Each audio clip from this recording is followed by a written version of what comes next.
Hello friends, मैं राहुल मिश्रा स्वागत करता हूँ आपका बाबाजी स्टडी यूट्यूब चैनल पे। तो फ्रेंड्स, इसे मैं आप लोगों के सामने प्रेजेंट कर रहा हूँ एसएससी जीडी के जीके जीएस की रिगार्डिंग सेट नंबर 5, जो कि आपके आने वाले एग्जाम पॉइंट ऑफ व्यू से मोस्ट हेल्पफुल सेट्स हैं। जी हाँ फ्रेंड्स, अगर आपने इससे पहले हमारे 4 सेट्स को नहीं देखा है तो उसका लिंक डिस्क्रिप्शन बॉक्स में दे रखा है, वहाँ से जाकर आप उन 4 सेट्स को देख सकते हैं। और फ्रेंड्स, हमारे इस सेट से आपके एग्जाम में एक न एक क्वेश्चन किसी न किसी शिफ्ट में देखने को जरूर मिलेंगे। जी हाँ फ्रेंड्स, क्योंकि इसका हर एक क्वेश्चन काफ़ी इंपॉर्टेंट क्वेश्चन होता है, जो कि बिल्कुल आपके एग्जाम रेलिवेंट होता है। इसमें आपके हर टाइप के क्वेश्चन देखने को मिलते हैं जो कि बिल्कुल एग्जाम पे बेस्ड होते हैं। तो आइए फ्रेंड्स, शुरू करते हैं अपने आज के पहले प्रश्न से। हमारा आज का पहला प्रश्न है, संविधान की प्रस्तावना में निम्नलिखित में से कौन सा शब्द भारत को पूर्ण राजनीतिक स्वतंत्रता और सर्वोच्च अधिकार वाले देश के रूप में वर्णित है? तो आपका राइट आंसर हो जाएगा संप्रभु। संप्रभु संविधान की प्रस्तावना में ये एक शब्द है जो कि भारत को पूर्ण राजनीतिक स्वतंत्रता और सर्वोच्च अधिकार वाले देश के रूप में वर्णित करता है।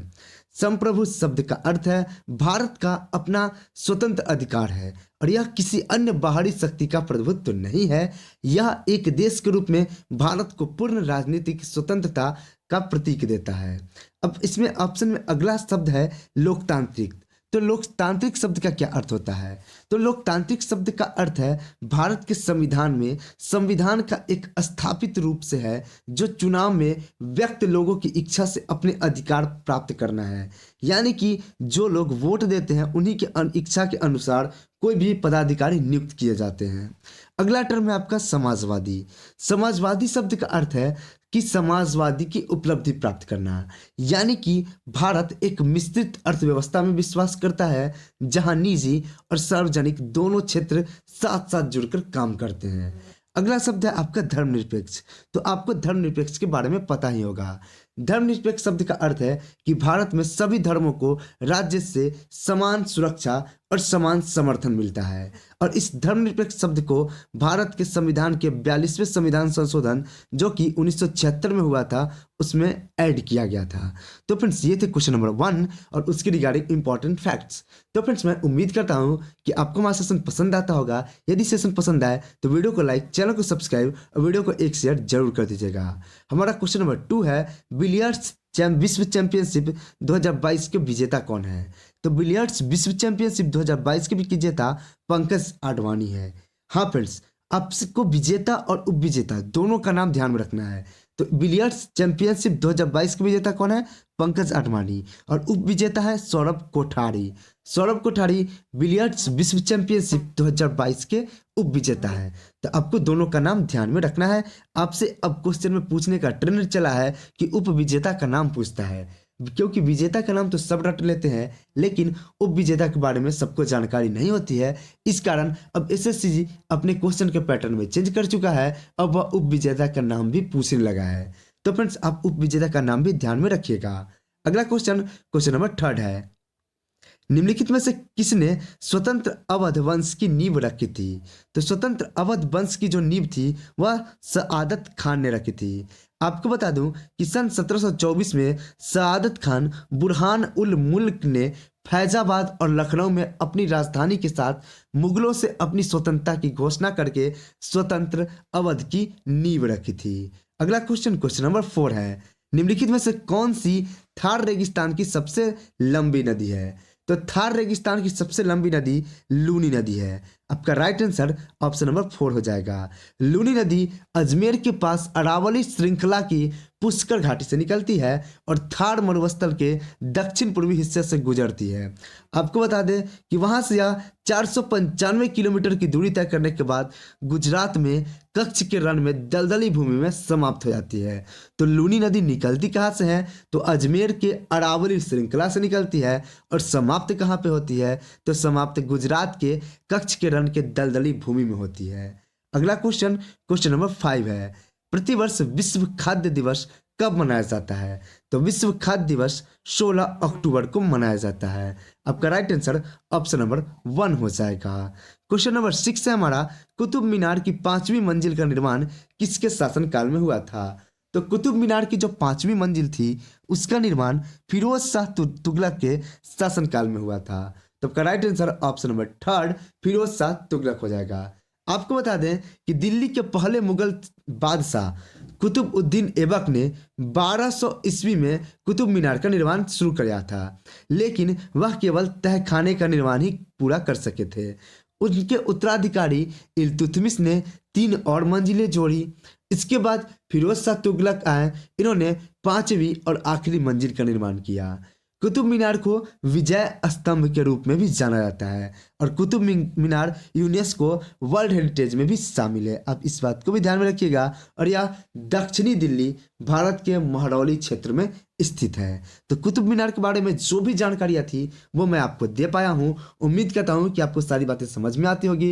यदि आपको मेरा आज बोलने का लहजा फास्ट लग रहा होगा तो भी आप कमेंट करके बताइएगा कि क्या इस तरह टाइप में आप रेलिवेंट है या मैं आपको स्लो पढ़ाऊँ। ठीक है फ्रेंड्स, मेरा मकसद होता है कि मैं आपको कम समय में ज़्यादा कुछ दे पाऊँ, जिससे आपकी तैयारी जो हो वो रेलिवेंट टाइप से हो सके, बोरिंग टाइप से ना हो लगे और टाइम का सही सदुपयोग हो सके। अगला क्वेश्चन नंबर 7 है, हिंदू उत्तराधिकारी अधिनियम ने भारत में वंशानुक्रम के शासन को कब त्याग दिया? तो हिंदू उत्तराधिकारी अधिनियम ने भारत में वंशानुक्रम के शासन को सन 1956 में ही त्याग दिया था। आपका right answer option number A हो जाएगा, यानी कि 1। 8 नंबर क्वेश्चन है, डैक्स एक जोखिम प्रबंधन रणनीति है जो संबंधित परिसंपत्ति में विपरीत स्थिति लेकर निवेश में होने वाले नुकसान की भरपाई करने के लिए नियोजित है। तो आपको बता दें कि प्रतिरक्षा एक जोखिम प्रबंधन रणनीति है जो कि संबंधित परिसंपत्ति में विपरीत स्थिति लेकर निवेश में नुकसान की भरपाई के लिए नियोजित है। प्रतिरक्षा द्वारा प्रदान किए गए जोखिम में कमी भी आमतौर पर संभावित मुनाफे में कमी का परिणाम होता है। प्रतिरक्षा को इसके द्वारा प्रदान किए जाने वाली सुरक्षा के लिए पैसे का भुगतान करने के लिए आवश्यकता होती है, जिसे प्रीमियम के रूप में जमा करना होता है। अगला क्वेश्चन नंबर 9 है हमारा, निम्नलिखित में से कौन सा कथन गलत है? तो आप ऑप्शन एलिमिनेट करके कथन का गलत छांट सकते हैं। आपके ऑप्शन नंबर 1 है, पेट से भोजन छोटी आंत में जाता है, यानी कि भोजन पेट से छोटी आंत में जाता है। तो यह ऑप्शन आपका बिल्कुल करेक्ट है। ऑप्शन नंबर 2 है, छोटी आंत में कार्बोहाइड्रेट, प्रोटीन और वसा पूर्ण पाचन होता है। तो जी हाँ, बिल्कुल सही, छोटी आंत में कार्बोहाइड्रेट, प्रोटीन और वसा का पूर्ण पाचन होता है। ऑप्शन नंबर 3 है, लाड़ में लाड़ युक्त लाइपेज नामक एक एंजाइम पाई जाती है जो स्टार्च को साधारण शर्करा में विघटित करता है। तो फ्रेंड्स, इसमें मैं आपको बताऊं कि यही आपका आंसर होगा, यानी कि यह जो ऑप्शन है आपका ऑप्शन नंबर 3 यह गलत है। इसमें जो लिखा है लाड़ में लाड़ युक्त लाइपेज पाया जाता है जो कि स्टार्च को साधारण शर्करा में विघटित करता है। तो लाड़ में लाइपेज तो पाया जाता है, लेकिन जो लाइपेज होता है वह वसा को विघटित करता है और स्टार्च को विघटित नहीं करता है। लाड़ में एक एंजाइम पाया जाता है जिसका नाम होता है एमाइलेज इसका नाम होता है। क्या होता है, मैं यहाँ पर लिख देता हूँ, एमाइलेज नामक जो एंजाइम होता है वह स्टार्च को विघटित करता है। आपका राइट आंसर ऑप्शन नंबर 3 हो जाएगा। ऑप्शन नंबर 4 भी आपका करेक्ट आंसर है कि ग्रास नलिका के माध्यम से भोजन पेट में प्रवेश करता है। तो ऑप्शन नंबर 1, 2 और 4 सही है, लेकिन ऑप्शन नंबर 3 गलत है। और 3 क्यों गलत है, मैं आपको फिर से रिपीट करता हूँ कि लाड़ में लाइपेज तो पाया जाता है, लेकिन वह स्टार्च को नहीं, वसा को विघटित करता है, और स्टार्च को जो विघटित करता है वह एमाइलेज नामक एंजाइम होता है। अगला क्वेश्चन नंबर 10 है, भारत के कुछ हिस्सों में किसान अपने डैश की पूजा करके पोला त्योहार मनाते हैं। तो पोला त्योहार जो होता है वह बैलों की पूजा करके मनाया जाता है। पोला त्योहार मुख्यतः महाराष्ट्र और छत्तीसगढ़ राज्य में मनाया जाता है। यहाँ किसान द्वारा बैलों की पूजा की जाती है। किसान इस दिन अपने बैलों को सजाते हैं और उन्हें फिर त्योहार में प्रदर्शन के लिए उनकी पूजा करते हैं। यह त्योहार किसानों द्वारा कृषि कार्यों में उनकी सहायता के लिए सांडों के प्रति आभार प्रकट करने के लिए मनाया जाता है।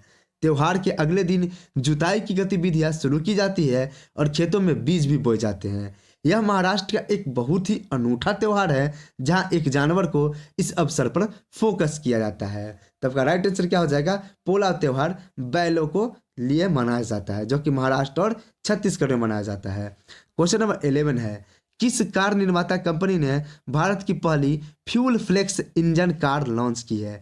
तो भारत की पहली फ्यूल फ्लेक्स इंजन कार जो लॉन्च की है वह टोयोटा नामक कंपनी ने किया है। Right answer option number second हो जाएगा। क्वेश्चन नंबर 12 है, भारत का पहला सौर ऊर्जा संचालित गांव कौन है। अब यहाँ पर देखिए हमारे टाइपिस्ट साहब ने ऑप्शन को भी क्वेश्चन वाली लाइन में रख दिया। तो भारत का पहला सौर ऊर्जा संचालित जो गांव है वह है मोढेरा गुजरात। मोढेरा गुजरात भारत का पहला सौर ऊर्जा संचालित गांव है।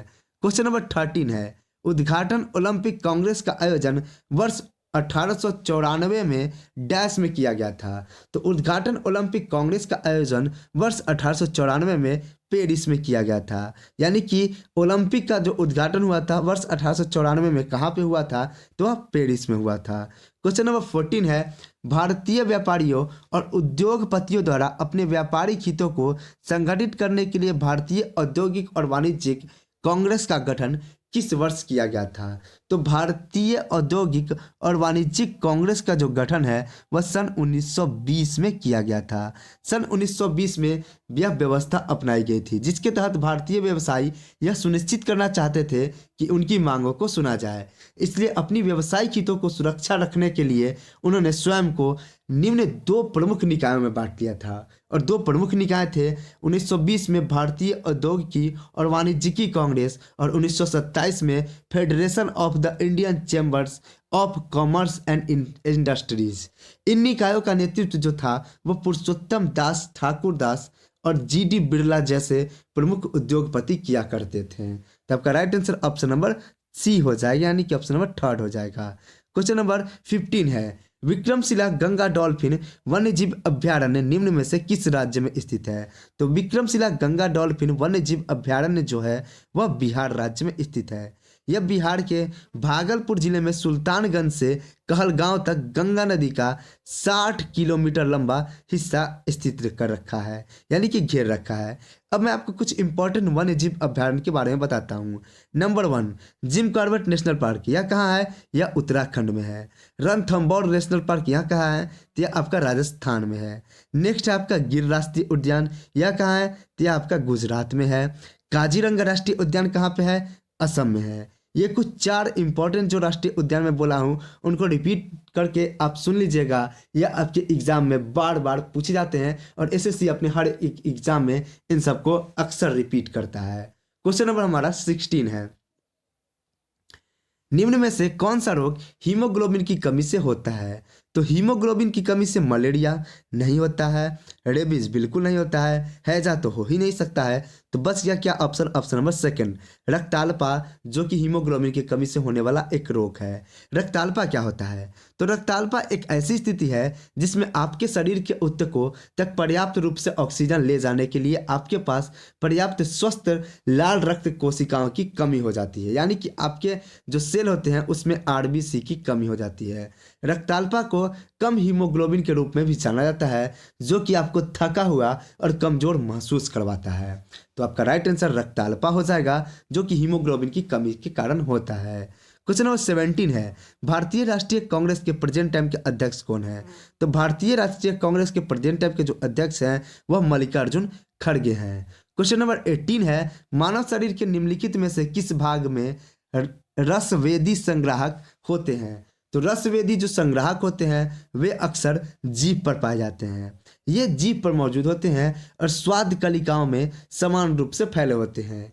इनका मुख्य कार्य स्वाद की भावना प्रदान करना है। जीभ में रसवेदी संग्राहक पाए जाते हैं। रसवेदी प्रणाली घ्राण प्रणाली की तुलना में बहुत आसान है, यानी कि रसवेदी जो प्रणाली है वह जीभ में पाई जाती है और स्वाद को बताने में मदद करती है।